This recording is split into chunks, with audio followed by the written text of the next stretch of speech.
A partir de este momento comenzamos su programa, Ecos de Vida. Conducido por sus amigas Nancy Lázaro y Nancy Sánchez Morlet, donde hablaremos de salud física y espiritual a través de alimentos del cuerpo y del alma. Ecos de Vida. Ecos de Vida.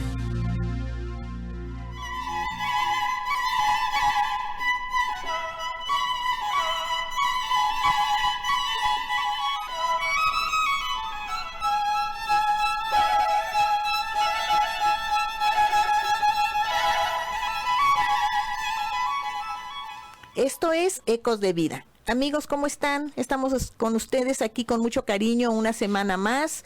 Hoy un tema por demás importante. Y bueno, prepárense y esperamos por acá sus comentarios, sus llamadas. Queremos saber que están del otro lado escuchándonos. Recuerden los teléfonos en cabina, voy a empezar a dárselos: 3122-4126, 3122-4577. ¿Cómo estás, doctora Nancy? Buenas tardes. Muy bien, licenciada, y me da mucho gusto estar de nuevo aquí otro lunes más, gracias a Dios. Un saludo a todo nuestro público que como cada lunes nos está escuchando, acompañándonos, y pues sí, por favor, comuníquense con nosotros. Acuérdense que aparte de los teléfonos en cabina, se pueden nos pueden contactar a través de la página de Facebook. Búsquenos como Instituto Tecnológico de Medicina Natural AC, o directamente en el WhatsApp al número 32884587. Y sí, amigos, fíjense que hoy tenemos un tema muy pues interesante de saberlo, interesante de estudiarlo. Es necesario reconocerlo, y precisamente decíamos desde el lunes pasado que hoy íbamos a hablar sobre el tema de depresión, y para esto tenemos mucho gusto que hoy nos está acompañando un gran amigo. Ya había estado con nosotros anteriormente, ya lo volvimos a traer porque necesitábamos su presencia en cabina, y porque él nos va a hablar desde el punto de vista de la psicología, del psicoanálisis.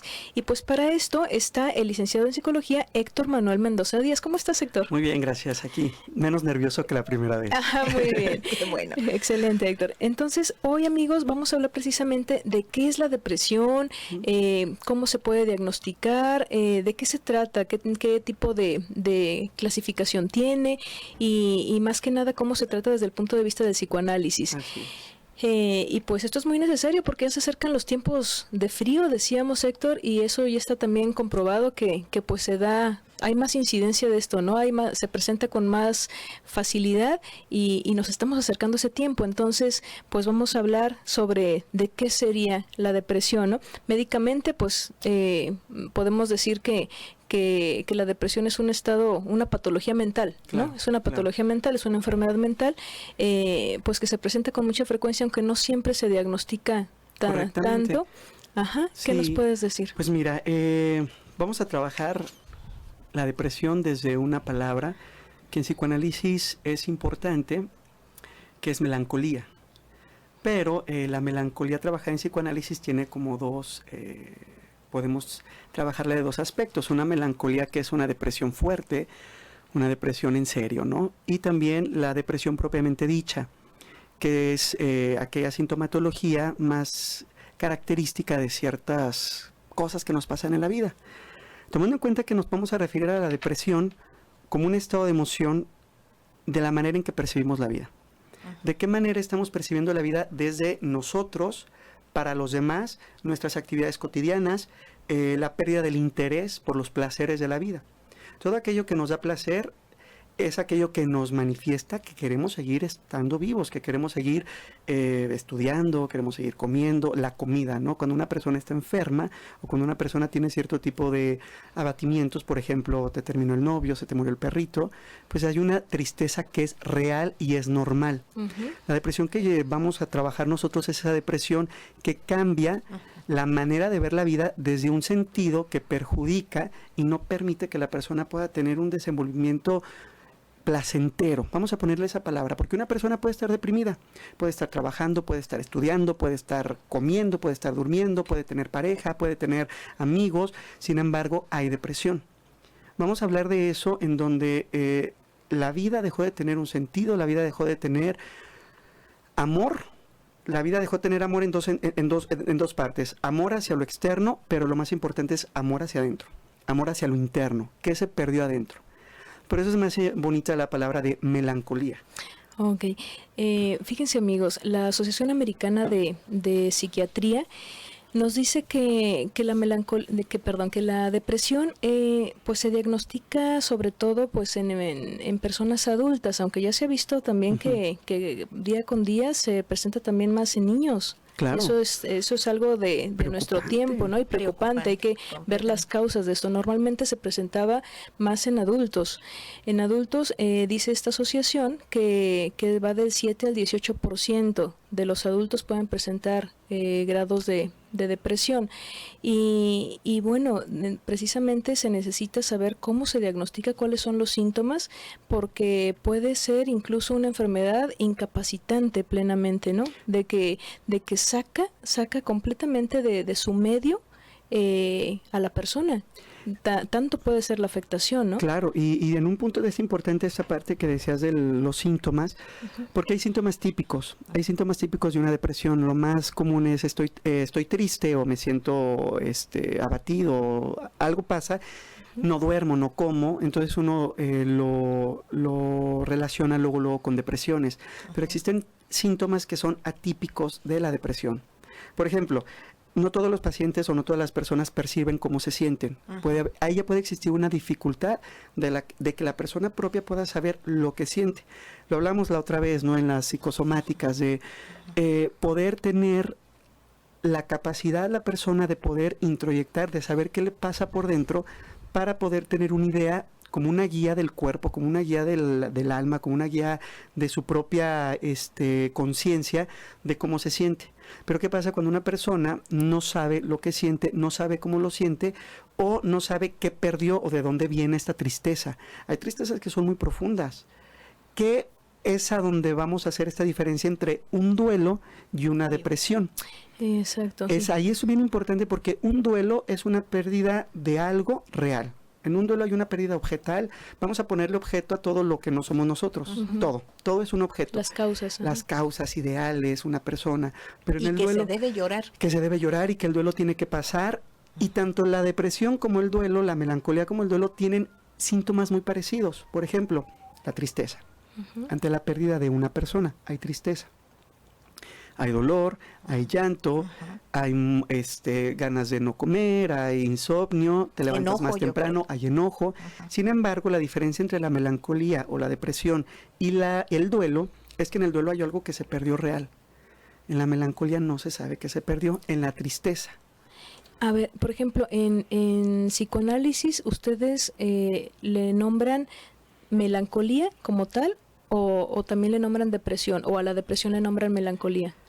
Tenemos como esas dos variantes. Lo que pasa es que en el texto de melancolía... Sí, porque yo estaba leyendo, por ejemplo, algunos apuntes de Freud, ¿no? Entonces, Freud estaba haciendo la comparación, precisamente como tú mencionas, entre melancolía y duelo, ¿no? En algún momento, en 1914-1915, Freud escribe Duelo y Melancolía, en donde él trata de hacer esta comparación, esta diferenciación entre estos dos estados, en el cual llama melancolía a un estado patológico de depresión y llama duelo a un estado normal ante la pérdida de alguna... Exactamente.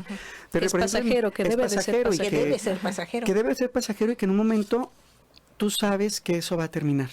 El duelo termina y da la posibilidad de que uno vuelva a vivir, uno vuelva a aferrarse a otros objetos, ¿no? Digo, vamos a ponerlo, pierdes una cosa pero ganas otra.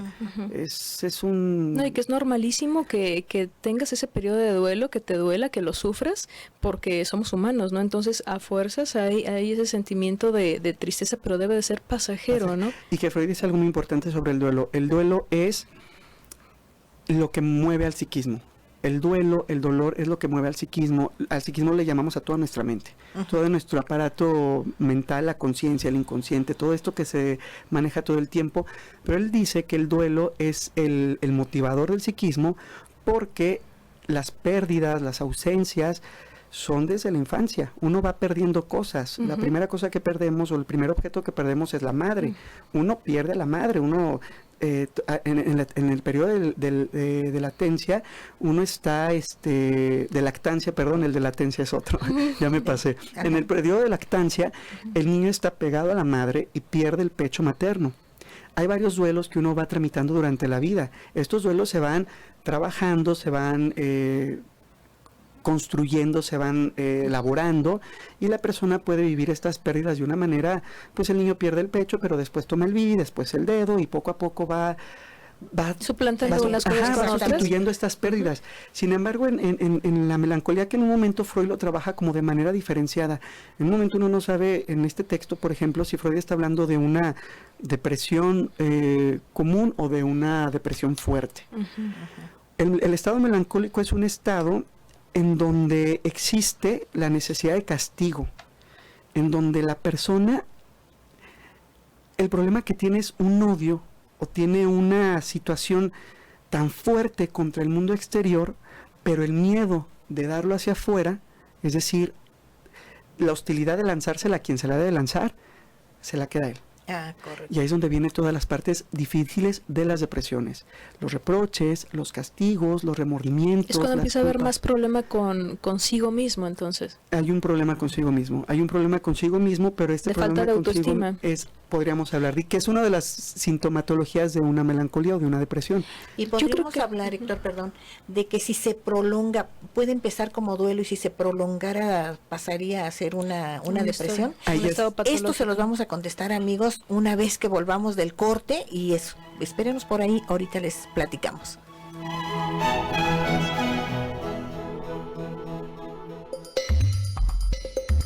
Sigue con nosotros, Ecos de Vida.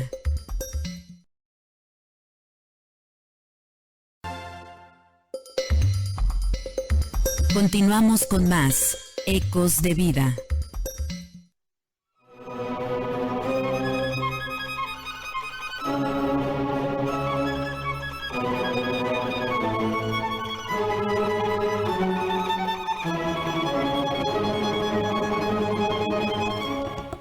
Amigos, pues estamos nuevamente con ustedes después de la pausa. Quisiera avisarles con muchísimo gusto, hoy entregamos en el Instituto Tecnológico de Medicina Natural los diplomas de aquellas personas que tomaron el curso de alimentación biocompatible. Hermoso, van bien preparadas, ahora sí van pues rumbo a detectar y detener enfermedades a través de la alimentación. Perdón, amigos. Y la verdad es que estuvimos con mucha alegría dando estos diplomas. Y bueno, voy a pasar ahorita el micrófono a la doctora Nancy porque me estoy ahogando, amigos. Ahorita vuelvo con ustedes. Sí, no hay problema.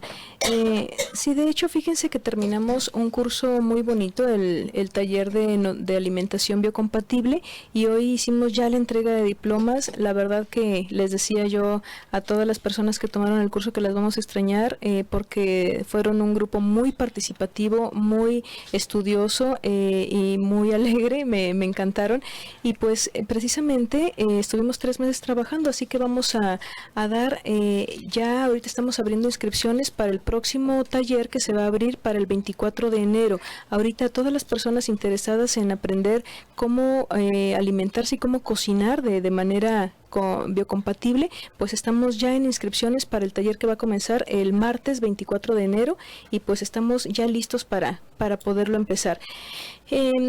Vamos a tener también pues el inicio, a todos los que nos han estado preguntando de cuándo inicia lo de terapeuta en medicina natural, pues les avisamos que la última semana de este mes, precisamente última semana de noviembre, vamos a comenzar los estudios de terapeuta en medicina natural, ya sea en miércoles o en sábado.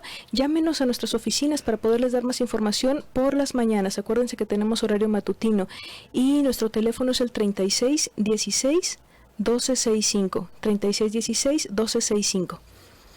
Amigos, pues seguimos con el tema. Estamos aquí picados con Héctor, viendo todo lo que es depresión. Bueno, y lo que es melancolía. Y lo que es melancolía, sí.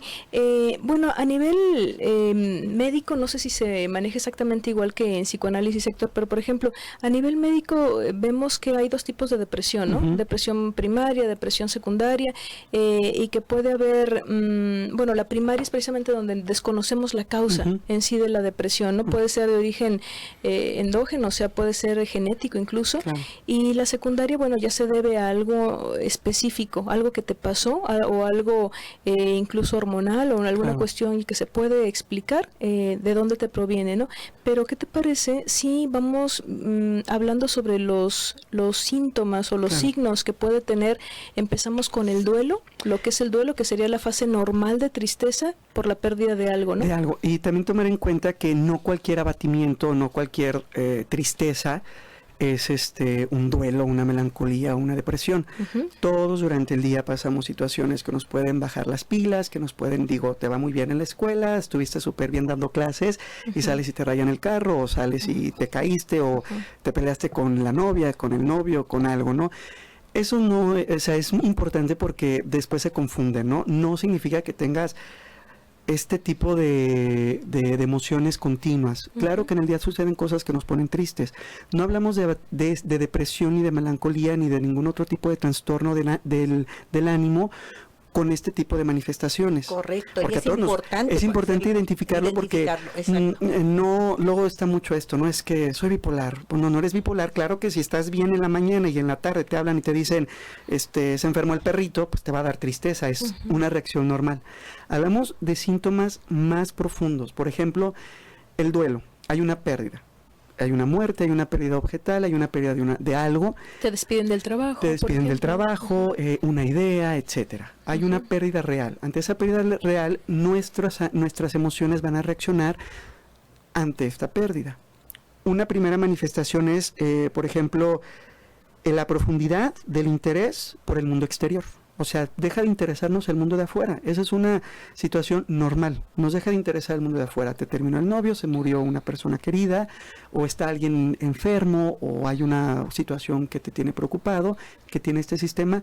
Es normal que tú no quieras convivir, que no quieras salir, que no quieras socializar, que estés pasando un proceso de dolor que te permita elaborar lo importante que fue para ti esa pérdida. Es ahí donde entra un punto importante de lo que decías de la medicina. Por supuesto que en la medicina pueden haber procesos químicos que afecten al organismo, pero una vez lo comentábamos, ¿no?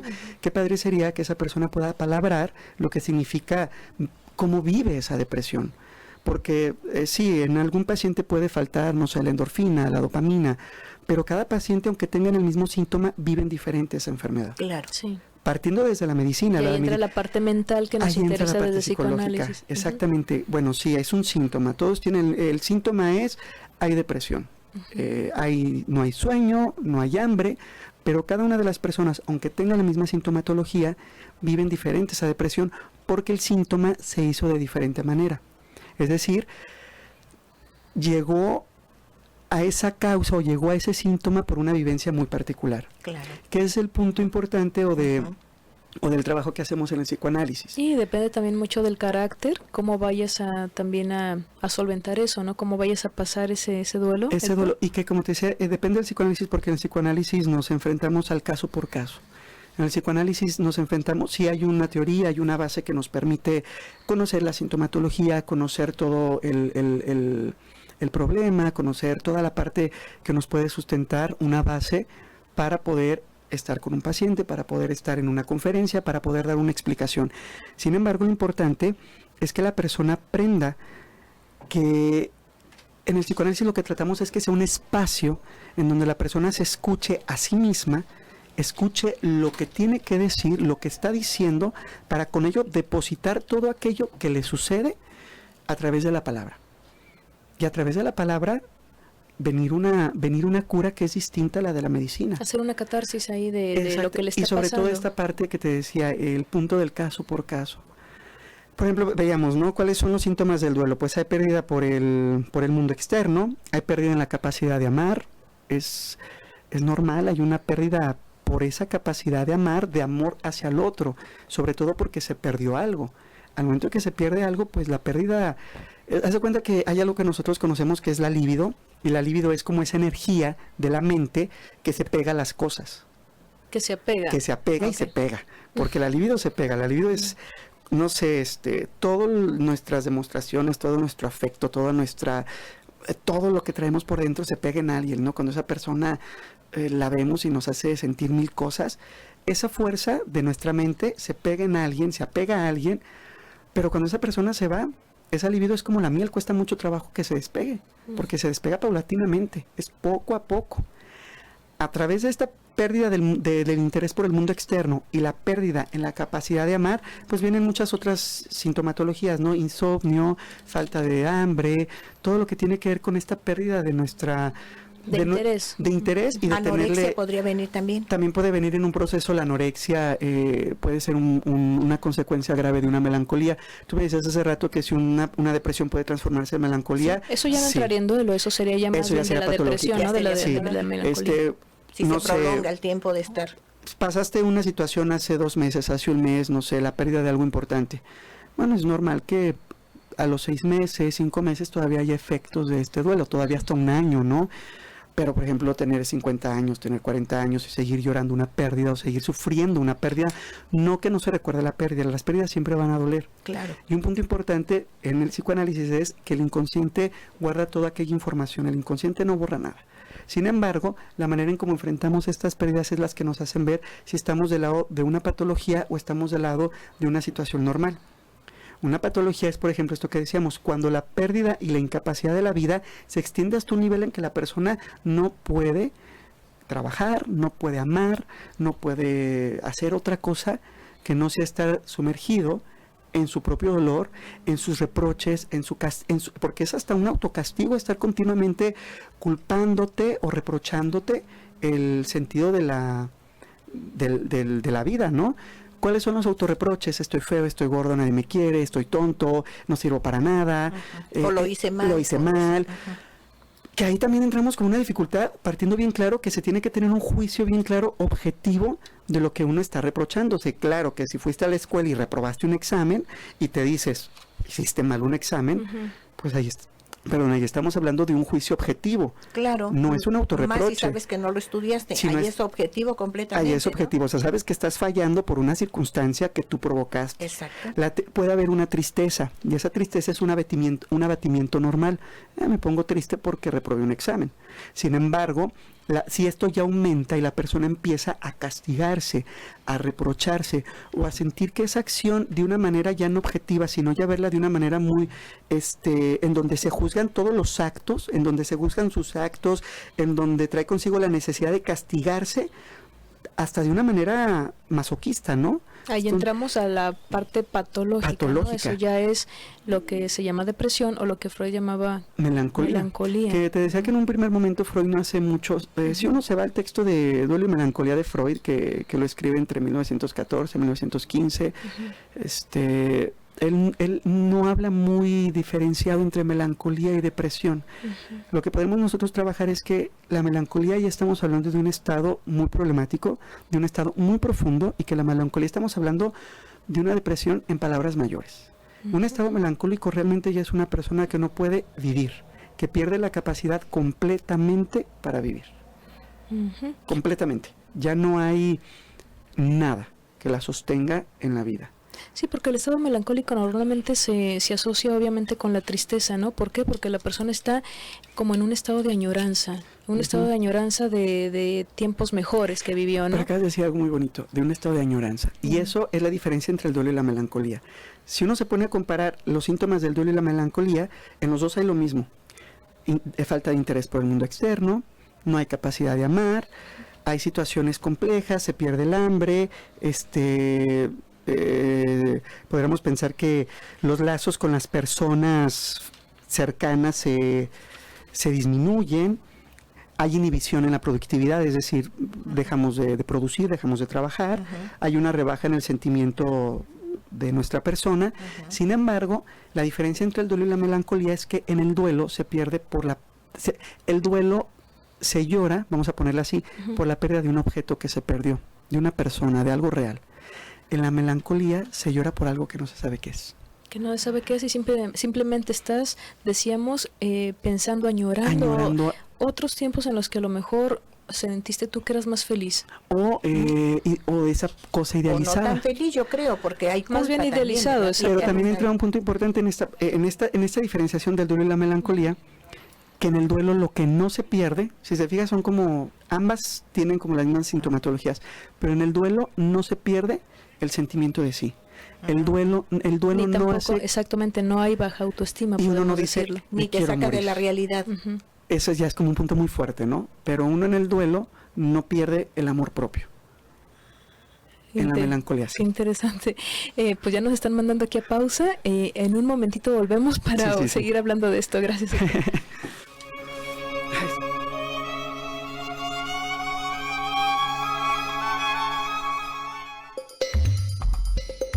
Estás escuchando Ecos de Vida. No le cambies.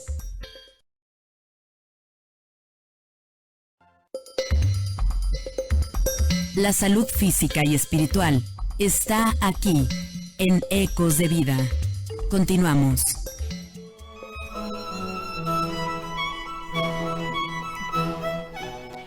Bueno, amigos, continuamos con ustedes. Quisiéramos escucharlos. Quiero avisarles que estamos rifando 5 medias becas para el curso de terapeuta en medicina natural. Vamos a empezar la primera, doctora, la última semana de noviembre. Vamos a empezar lo que es terapeuta en medicina natural y estamos ahorita ofreciéndoles 5 medias becas a quienes nos llamen, y el teléfono es el 3616-1265, es el teléfono del instituto. Recuerden que estas medias becas están en la inscripción para tomar la carrera completa de terapeuta en medicina natural. Llámenle a Lupita, y las va a atender ella, 3616-1265. Amigos, y nuestros teléfonos en cabina, porque los queremos escuchar, es el 3122-4126. El 3122-4577. Estamos con el maestro en psicología Héctor, y es un apasionado de estos temas. Estamos viendo el tema de la melancolía o de la depresión, y pues es un tema que a todos nos atañe. Así que prosiga con nosotros, háganos sus comentarios, esperamos por aquí sus llamadas telefónicas. ¿Proseguimos, doctora? Sí, queremos agradecer a las personas que se están comunicando con nosotros vía WhatsApp y también por el teléfono. Ahorita no podemos contestar porque estamos en cabina, pero aquí nos dicen, por ejemplo, de los papelitos que me están pasando, cuando una persona quiere tomar una terapia de psicoanálisis, Héctor, nos preguntan que si tiene que pasar antes por una terapia psicológica o no. No. Claro que no. El psicoanálisis es una corriente de la psicología. En la psicología hay diferentes vertientes que lo que ayudan es a explicar los conflictos e inconvenientes de las personas, los conflictos, inconvenientes y inhibiciones que nos pasan en la vida. El psicoanálisis es una de las herramientas, pero no necesita pasar primero por ningún otro tipo de... Entonces entraría directamente a la terapia de psicoanálisis. Sí, podría entrar en una psicoterapia con enfoque psicoanalítico y poco a poco llevar un trabajo psicoanalítico. Nos están pidiendo los datos de nuestro Exacto, invitado, o sea, era lo que tus iba a datos, Héctor. ¿Puedes dar tu claro. teléfono, por favor? Claro, mi teléfono es 3316-7046-65. Lo repetimos, Héctor, por favor. Por supuesto, es 3316-7046-65. Ahí están, amigos, los teléfonos para que hagan contacto con el maestro y les pueda hacer una terapia, pues, de las necesidades que ustedes tengan. Así es. Y pues decíamos, Héctor, antes de que nos cortaran aquí la idea. Sí, no, y es que yo me emociono y hablo ya. No, y eso Muy es bien, padrísimo perfecto. de estar viendo así los temas cuando nos gustan mucho, ¿no? Sí. Entonces estábamos hablando sobre la diferenciación entre lo que es duelo propiamente y lo que es melancolía o depresión, ¿no? Mira, podemos dejar algo. En el duelo, la pérdida es un proceso consciente. Es decir, en el duelo hay una pérdida que uno sabe que perdió.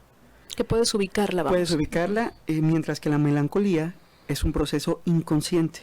No sabes por qué te sientes mal, o no sabes por qué no encajas con el resto del mundo, tu mentalidad, y te sientes simplemente triste. Y una parte importante es que, por ejemplo, en la melancolía, todas aquellas expresiones que uno podría considerar como de vergüenza, el melancólico no las hace. El melancólico se muestra ante los demás con esa inhibición emocional. El melancólico ante los demás habla de su poca valía, de su humillación, de que no vale la pena, de que no sirve para nada. Lo expresa a los demás. Esa podría ser otra diferencia entre duelo y melancolía, porque, ¿no? por ejemplo, es algo bien interesante que dice Freud, ¿no? Como a lo mejor, dicen un punto muy importante de su texto, posiblemente estas características de la persona, pues sí le quedan, ¿no? Posiblemente lo que está diciendo de él mismo, pues uno dice, mira, se conoce muy bien porque pues todo lo que está diciendo es verdad. Sin embargo, lanza una pregunta muy interesante. ¿Es tan caro el pago en la melancolía de conocerse también uno que se enferma la persona. Entonces, eso nos habla de que estas características, aunque puedan ser reales, aunque la persona sí tenga deficiencias o una vida que sí pueda ser juzgada por él mismo, por sus acciones, sus actitudes, etcétera, sí nos está hablando de que qué es lo que hace que una persona enferme a partir de este tipo de pensamientos. Entonces, lo que podríamos decir es que el melancólico tiene un estado de ánimo profundamente doloroso. El melancólico se maneja por un estado de ánimo profundamente doloroso, como si existiera una herida abierta, como el dolor del alma es análoga al dolor del cuerpo. Uh-huh. Así podemos entenderlo, ¿no? Sin embargo, uno ve sangrando una herida en la piel y uno va y la trata, la cura, la cicatriza. Las heridas del alma son muy distintas. Uh-huh.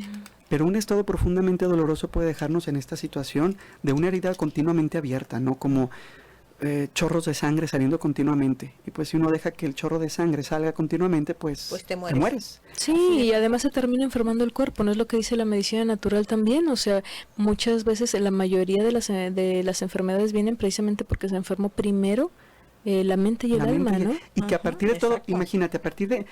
Si estamos hablando que, vamos a ponerle que esta energía que sale continuamente del cuerpo, del alma, es esa energía que nos mantiene en esta vida, ¿no? Esa energía que sale y que no tiene un tapón, vacía a la persona, la deja completamente con una disminución de su amor propio, que trae por consecuencia reproches y acusaciones, pero lo importante es que estos reproches y estas acusaciones vienen con la espera de una desilusión o un castigo. Ya lo está esperando eso. Está esperando un castigo. Sí, y vas caminando, vas haciendo el camino hacia un suicidio, hasta podríamos hablar de eso. Pues mira, yo podría, y tengo aquí esto, ¿no? Que el suicidio es el que aplaca a este dolor. Por eso es tan preocupante un estado de depresivo mayor. Hablar de melancolía es hablar de un estado depresivo mayor. Cuidado. Porque el suicidio es lo que aplaca. Es lo que hay dentro de nuestra mente, dentro de nuestro sistema psíquico, existen instancias. Una de esas instancias se llama superyo. Yo creo que la mayoría de los que nos escuchan se ha de haber escuchado, conocido en algún momento en la prepa. Todo el mundo vio esto en la prepa, ¿no? Y el superyo es esa instancia de nuestra conciencia moral, es esa instancia de nuestro orden moral, de nuestra conciencia moral, del sentimiento de culpa, y es esa instancia que está permeando entre los deseos conscientes, los deseos inconscientes, lo bueno, lo malo, etcétera. Pero esta instancia superyoica es la que, a través de estos autocastigos y autorreproches que la persona se hace, termina con su vida, pero porque realmente el odio que está terminando la persona no es con su propia vida. En el suicidio vemos algo muy interesante, que la persona se suicida por temor a no lanzar la hostilidad hacia el otro. ¿Quién es el otro? El papá, los hermanos, la familia, la pareja. Algo interesante lo que les decía, ¿no? Que el melancólico se la pasa hablando de sus defectos. Pero si uno pone más atención, el melancólico habla de sus defectos, pero esos defectos van dirigidos y uno se da cuenta que los defectos que está dando a conocer son los defectos de sus padres, son los defectos de sus hijos, son los defectos de su pareja.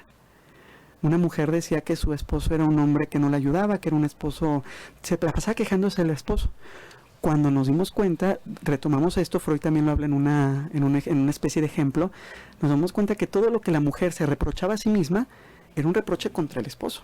Uh-huh. Entonces, el suicidio es una manera de aplacar ese dolor, pero porque no es matarme a mí, es porque con eso puedo matar al objeto que tanto daño me ha hecho. Oye, Héctor, pero hablando precisamente de los peligros que puede tener una depresión mantenida, muchas veces hemos tenido, pues se ve, ¿no?, que hay suicidios y las personas ni siquiera sabían que esa persona pudiera haber estado en un estado depresivo. Eso es todavía más preocupante, peligroso, ¿no? Porque muchas personas no demuestran objetivamente una depresión. Entonces, ¿cómo poder captar esa pequeña o esa sintomatología vaga, porque de todos modos, si uno abre el ojo clínico, por supuesto que hay signos y síntomas en un paciente que te están marcando que no anda bien, aunque aparente lo contrario, ¿no? Y esos son los casos que más nos preocupan médicamente o desde el punto de vista de ustedes, de los psicólogos, porque son los que debemos de atajar antes de que sea tan grave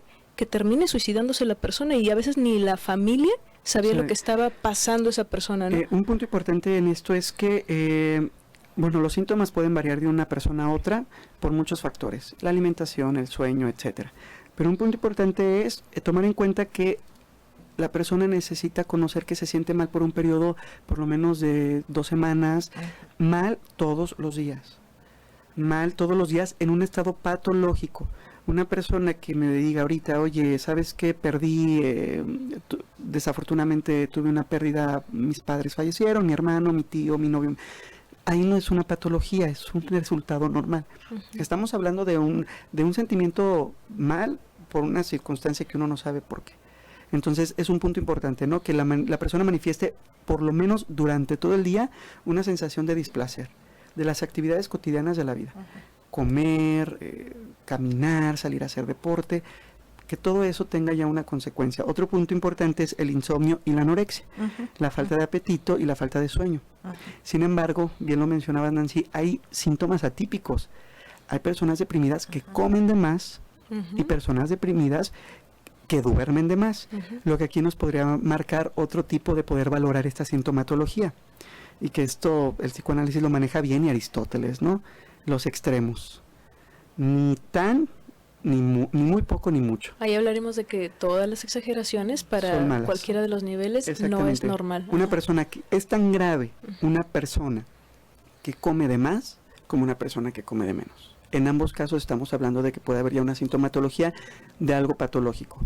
Ya si es depresión, ya si es un trastorno alimenticio, ya se trabaja en un trabajo terapéutico, ya se hace en un trabajo terapéutico. La persona nada más puede decir, a ver, ¿qué me está sucediendo? Como mucho, estoy comiendo demasiado, estoy durmiendo de más. Pero eso es cuando la persona tiene todavía el interés de estar bien, de curarse. Bien. Pero muchas veces ya estamos en el punto en el que a la persona ya no le interesa ni siquiera, ¿no? O sea, que pase conmigo lo que pase, porque ya estoy con una apatía tremenda. Exacto. Yo creo que eso lo platicamos ahorita después de la pausa y vamos a ver cómo se trata, ¿no? Ahora sí vamos a entrar al tratamiento. Volvemos, amigos.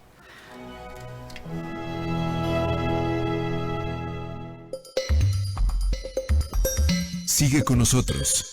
Ecos de Vida.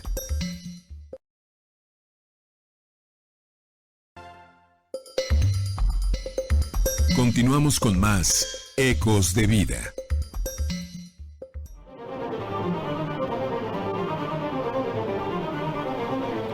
Volvemos, amigos, estamos nuevamente con muchísimo gusto con ustedes y recordándoles los teléfonos en cabina, porque acuérdense, estamos ofreciéndoles 5 medias becas para que usted estudie pues todo lo que es terapeuta en medicina natural.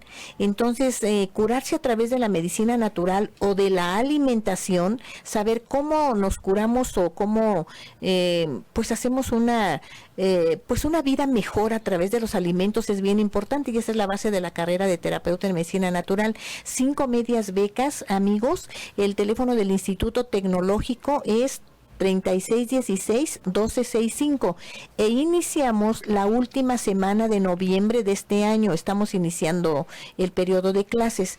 Entonces también les recuerdo teléfonos en cabina, pregúntele aquí a nuestro queridísimo invitado lo que usted tenga necesidad de preguntar al 3122-4126 o al 3122-4577. Pues proseguimos con este tema tan hermoso y que a todos nos atañe, Héctor. Claro. Sí, nos piden otra vez el teléfono de nuestro invitado y les damos su celular, es el 33 16 70 46 65.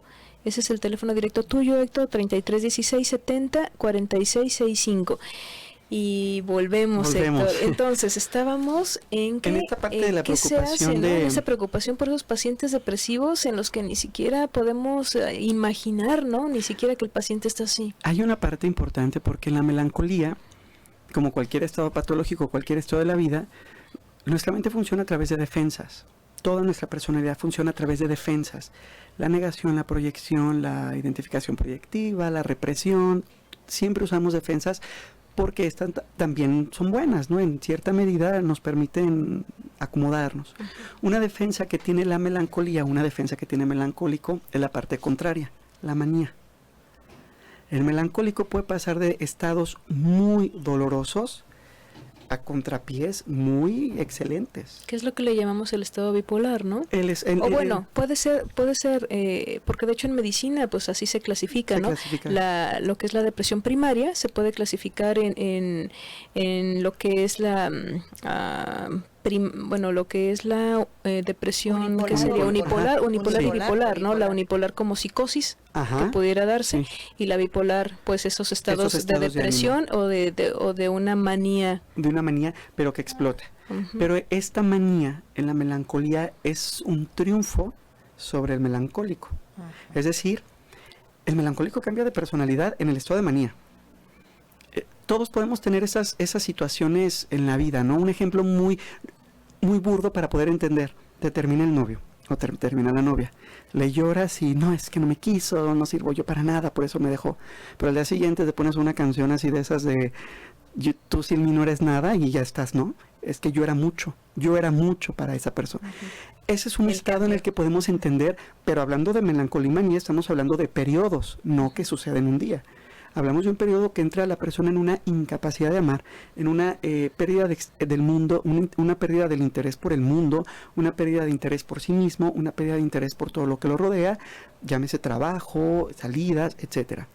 Pero después esto dura, no sé, 2, 3 semanas, 4 semanas, 1 mes, 2 meses, 6 meses. Después la manía viene a defender este problema de melancolía. Y la manía es todo esto que la persona hace contrario a las inhibiciones que sintió. Son completamente contrarias.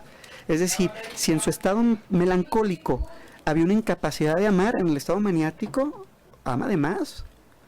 O sea, y ama a todo el mundo, ¿eh? Y entra en estados donde puede estar... O cree que ama a todo el mundo. Entonces empieza... Si en la melancolía decimos que está lívido, se despega de los objetos y se te queda a ti solito, esta energía, por eso queda como una energía abierta, ¿no? Porque no tiene a dónde pegarse. En la manía tiene todo el lado contrario, ¿no? Va pegándose a todos lados. ¿Y esa sería una manera de poder captar a un paciente? Sí, sería una manera importante de, por ejemplo, sobre todo los estados maniáticos también ponen mucho peligro. Por ejemplo, el melancólico tiene el peligro del suicidio, pero el maniático tiene el peligro de ir a, no sé, gastarse todo su dinero, comprarse un viaje a París, o sea, actitudes que tú dices... dentro de un juicio de valor tú dices, no es normal que haga esto. O sea, no es normal que toda su quincena o todo su patrimonio se lo gaste en un viaje o en una situación que lo va a dejar en la ruina. La manía es igual de peligrosa que la melancolía. Nada más que la manía, al momento de que la persona no manifiesta cierto tipo de síntomas que preocupan, uno puede decir, pues está normal. Y que el maniático, por ejemplo, vive estafando a la gente. El maniático va moviéndose en el mundo, estafando a las personas, poniendo en riesgo el valor familiar, el patrimonio, el matrimonio, todo eso, porque todo lo que guardó en la melancolía lo expresa en la manía. Por eso te digo que la manía es como la otra cara de la moneda. Aunque no todos los pacientes pasan por ahí. Aunque no todos los pacientes pasan por la manía. A ver, y cuando captamos ya al paciente en estado melancólico, ¿cuál es el tratamiento desde el punto de vista del psicoanálisis, ¿no? De lo que ustedes hacen. A ver, cuéntanos. Mira, pues pueden ser varios, ¿no? Para empezar, si una persona ya tiene una melancolía de un proceso depresivo muy fuerte y ya está viendo a un psiquiatra o está viendo alguna parte médica, esa parte se trabaja orgánicamente, no se deja. Lo que te decía es que para nosotros el psicoanálisis es un espacio para escuchar. El psicoanálisis es un espacio en donde la persona deposita lo que le pasa y al mismo tiempo, a través de esta escucha, logra elaborar lo que le sucede. Es decir, todas estas acciones sintomáticas inconscientes que el paciente sufre se trabajan, se elaboran, se construyen, se reelaboran con la posibilidad de que la persona tenga una gestión diferente de su propia vida. Es decir, lograr que la persona abra los ojos y abra el oído, pero de su propia persona. Lograr que la persona profundice, sepa qué perdió, sepa qué le duele, sepa hacia dónde va. Pero es un trabajo muy fuerte, muy largo, muy doloroso, pero es un momento en el que en el consultorio el paciente empieza a abrir sus ojos y empieza a abrir el oído. A través de este verse y este escucharse, logra gestionar y tener la posibilidad de una vida distinta. Gestionar la propia vida partiendo de su propia historia, partiendo de conmoverse por su propia historia. No es más importante la pérdida de ciertos objetos, llámese familiares o ideales, no hay una importancia. Cada quien tiene su tabla de valores, ¿no? Sí, cada quien tiene. La otra vez me decían algo muy bonito, ¿no? De los hornos de Hitler, que a veces uno tan sencilla que tiene la vida y la gente que sufre estas consecuencias tan duras, ¿no? Yo más bien me ponía a pensar, bueno, es que cada quien tiene un horno dentro, ¿no? Cada quien tiene su propio horno. Y ese propio horno no lo puedes estar comparando con los otros. Sin embargo, en psicoanálisis manejamos a través de la palabra estos procesos inconscientes, hacerlos conscientes. No, y además está comprobado médicamente que el hecho de expresar tu situación, más cuando hay una problemática de este tipo, ya ese simple hecho de expresarlo, de hablarlo, de poderlo, pues así como desmenuzar, vamos, o sea, con ayuda precisamente del psicoanalista, pues mejora muchísimo la sintomatología, ¿no? Que cuando el paciente lo guarda todo para él, porque se maximiza cuando está encerrado en sí mismo. Ok, permítame tantito. Yo quisiera darle voz a Noemí Márquez.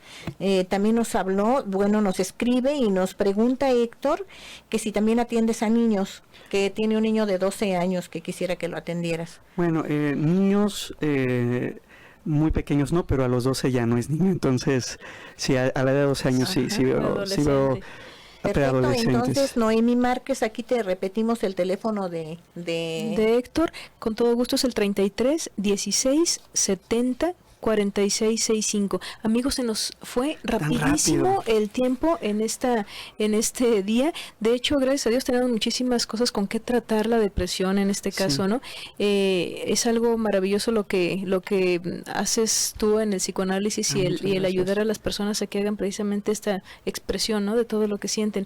El próximo lunes, amigos, vamos a seguir con este tema de depresión, pero desde el punto de vista nutricional. Sabemos que la depresión puede venir también por causas exógenas, claro. O sea, por cuestiones también en las que el cuerpo tenga alguna falta de nutrientes que nos lleven, que ya también está comprobado, que nos lleven hacia un estado de depresión o de melancolía. Pero, ¿no? doctora, tenemos 2 minutos completos para que Héctor nos haga favor de darnos. Pero vamos a hacer lo de la rifa. Como tú gustes. Sí, entonces... Bueno, si no los vamos a anunciar, ¿qué te parece? Los anunciamos por el Facebook. Correcto. Para que darle a Héctor la oportunidad de para que puedas dar el cierre. Esa parte que acabas de decir es muy importante porque es un trabajo en conjunto. La nutrición, la medicina, la psicología, somos cuerpo y alma, no podemos separarla. Uno se ve triste. La tristeza, la depresión, la melancolía se vive en el cuerpo. Tal vez no te ves triste, pero la actitud. La actitud, pero está la otra parte, ¿no? Lo que decíamos de los extremos. Es tan malo el exceso de amor, y el exceso de amor vamos a ponerle como el exceso de todo, de comida, es que yo me quiero mucho, sí, porque te quieres tanto, duermes de más, comes de más. Sí, exactamente. O sea, el exceso de amor es tan malo como la baja de amor. Los dos polos opuestos son igual de malos. Yo recuerdo que les decía la vez que vine, ¿no? ¿Cómo te das cuenta que una persona está sana? Porque trabaja, porque ama, come, pero siempre con porque disfruta la vida, porque interactúa. ¿No? La comida es importante, el sueño es importante, hay personas que niegan la depresión. Y una forma importante de que niegan la depresión es que no se dan cuenta que están tristes y no se quejan de tristeza, pero hay mucho enojo. Porque el problema con la melancolía, ahorita que aprovecho que se me pasa, el problema de la melancolía es el odio, no la tristeza. El problema con la melancolía es el odio y la destructividad. Porque no puedes dar amor, entonces estás en el lado contrario, ¿no? Y llega el problema que decía, ¿cuál es lo más importante? El suicidio. Héctor, nos tenemos que retirar. Amigos, muchas gracias. Acuérdense que tenemos retransmisión de este programa los domingos de 2 a 3. Héctor, muchísimas gracias. Amigos, nos escuchamos el próximo lunes. Muchas gracias, amigos. Hasta la próxima, si Dios lo permite.